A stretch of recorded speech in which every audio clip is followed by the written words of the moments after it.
lluvioso día de otoño de 1759, Carlos III llegó desde Nápoles a la capital de su nuevo reino. Se encontró con una ciudad pequeña, oscura y sucia, con calles tortuosas y mal empedradas, flanqueadas por casas de piedra y palo que a primera vista causaban una penosa impresión. Las torres y fachadas de los numerosos edificios religiosos y la monotonía de los severos muros conventuales no contribuían a alegrar el conjunto. Para que Madrid se asemejara a una corte europea, lo primero que había que hacer era limpiar sus calles de inmundicias, porque la costumbre de arrojar a las vías públicas las basuras y aguas residuales hacía que hasta las zonas más principales se asemejaran a sucios albañales. La ciudad carecía de cualquier política sanitaria y solo se limpiaban las vías públicas los días que precedían a las fiestas solemnes, pero el remedio era peor que la enfermedad.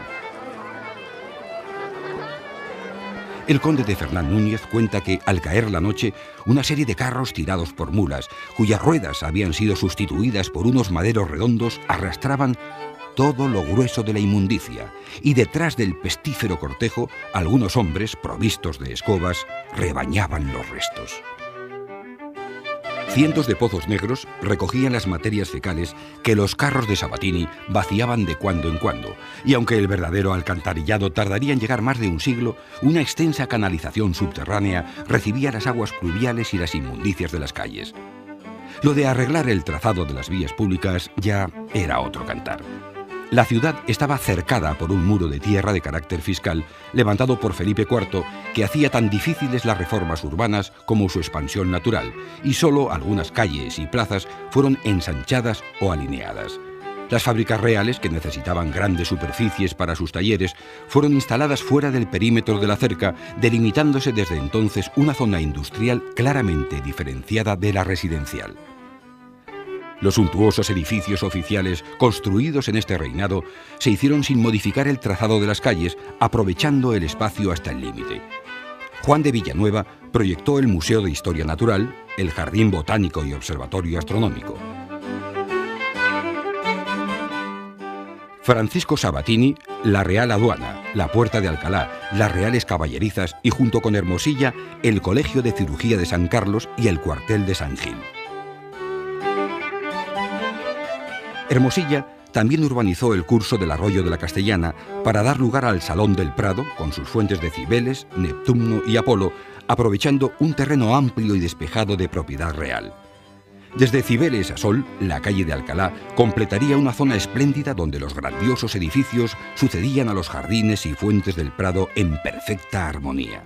Las puertas de Toledo, Atocha, Recoletos y San Vicente, de salida hacia los reales sitios, fueron transformadas en monumentos que causaban la admiración de los viajeros, sobre todo la grandiosa Puerta de Alcalá, que fue diseñada a modo de arco triunfal por Sabatini para conmemorar la llegada de Carlos III a la corte. También se construyeron paseos ajardinados de circunvalación, como el de la Florida y el de las Delicias, que proporcionaron a Madrid un bello marco de verdor del que estaba muy necesitado, porque tiempo atrás habían desaparecido de los alrededores todos aquellos árboles que en otra época le dieron fama de buen bosque, de puerco y oso. Todas las puertas de la ciudad se cerraban por la noche y al amanecer se abrían a los campesinos que venían a vender sus productos en el mercado al aire libre de la Plaza Mayor y en puestos ambulantes distribuidos por las esquinas. Los jornaleros que acudían en busca de trabajo se cruzaban con los cabreros que sacaban el ganado a los campos vecinos y con ellos entraban o salían mercaderes, clérigos, militares, viajeros de todas las procedencias y condiciones, buhoneros, peregrinos y todo un mundo de marginados atraídos a la capital por la limosna del clero y de los poderosos. El abastecimiento de agua a la capital era otro problema pendiente de solución. Hasta bien entrado el 19, salvo los privilegiados que habitaban en palacios o conventos con fuentes propias, los madrileños tenían que acudir a las fuentes públicas a las que llegaba el agua de 6 grandes viajes y varias galerías colectivas. Muchas personas de escasos recursos, sobre todo mujeres, se ganaban la vida vendiendo agua por las calles o transportándola en cántaros hasta las casas. Otro reto que tuvo que afrontar Carlos III fue el de la iluminación de las calles, que era nula o muy escasa.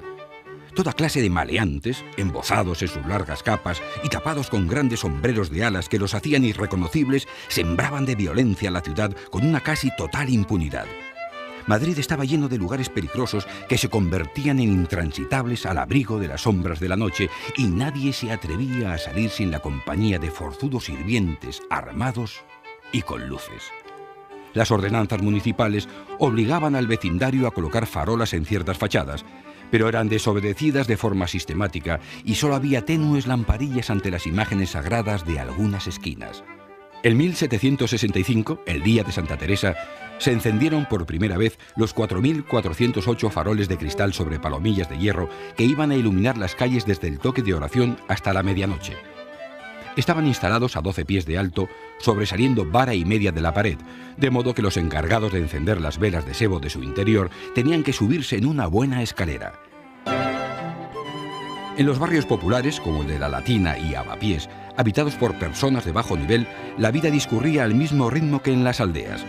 Como las casas eran pequeñas y en ellas se amontonaban varias familias, cuando el tiempo era bueno, la gente realizaba sus quehaceres en la calle, y mientras el padre se afeita, la madre cose en corro con las vecinas o despioja a su prole.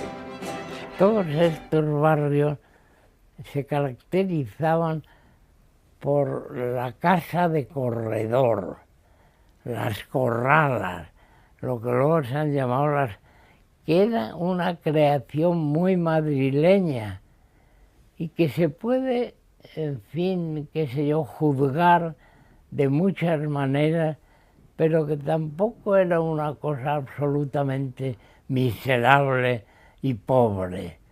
Lo que pasa es que agrupaban a familias humildes, a familias de artesanos, en unas casas de 3, 4 y hasta 5 plantas, unidas todas las viviendas por unos corredores, por eso se llaman también casas de corredor, que están muy en la literatura costumbrista madrileña y que, ya digo, son construcciones muy modestas, evidentemente, pero no lamentablemente, qué sé yo, tercermundista. Cada cual en su barrio, según su condición, y los pobres por todas partes. En la ciudad resuena sin cesar el grito de los mendigos que piden limosna. Jóvenes, viejos, mancos, cojos, idiotas, mujeres embarazadas, niños que exhiben llagas horribles, auténticas o fingidas, e incluso soldados lisiados vestidos con su viejo uniforme y luciendo condecoraciones. Todo el enjambre bulle, gimotea y se abalanza sobre los transeúntes, interrumpiendo el paso de las literas y los lujosos carruajes, rodeándolos como nube de tábanos muleros, sin ceder el terreno aunque los criados de los nobles les midan las costillas a bastonazos.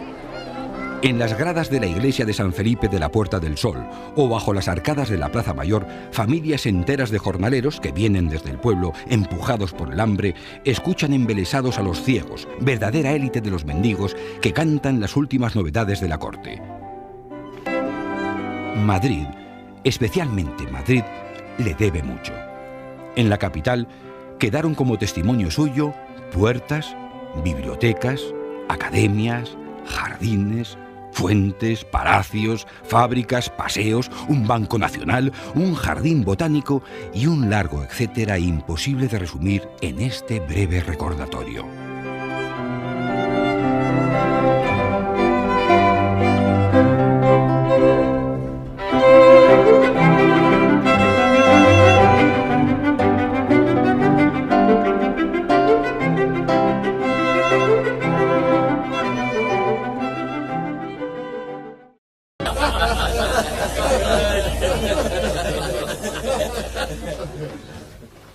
Agradezco a esta sociedad de amigos del país la oportunidad que me brinda de manifestar mi perplejidad. Porque, señores, soy casi un anciano y les puedo asegurar que ni la más casta de las doncellas me ha dicho no tantas veces como esa parte del pueblo español que se resiste a cualquier innovación. Si les pongo empedrado, dicen no, porque el frío aumenta. Si les limpio las calles, Dicen no, porque el aire inmundo protege de la enfermedad. Si se apagan las hogueras del Santo Oficio, dicen no, porque el demonio anda suelto. Si se estimula a las gentes a que abandonen la vacancia y se dediquen al trabajo, dicen no, porque este es un país de nobles en que el trabajo es poco menos que un pecado. Amigos, el rey y sus ministros soñamos con modelar una España nueva y vamos a poner todo nuestro empeño para que este deseo se convierta en realidad. No permitamos que unos cuantos asesinen el sueño de todo un país.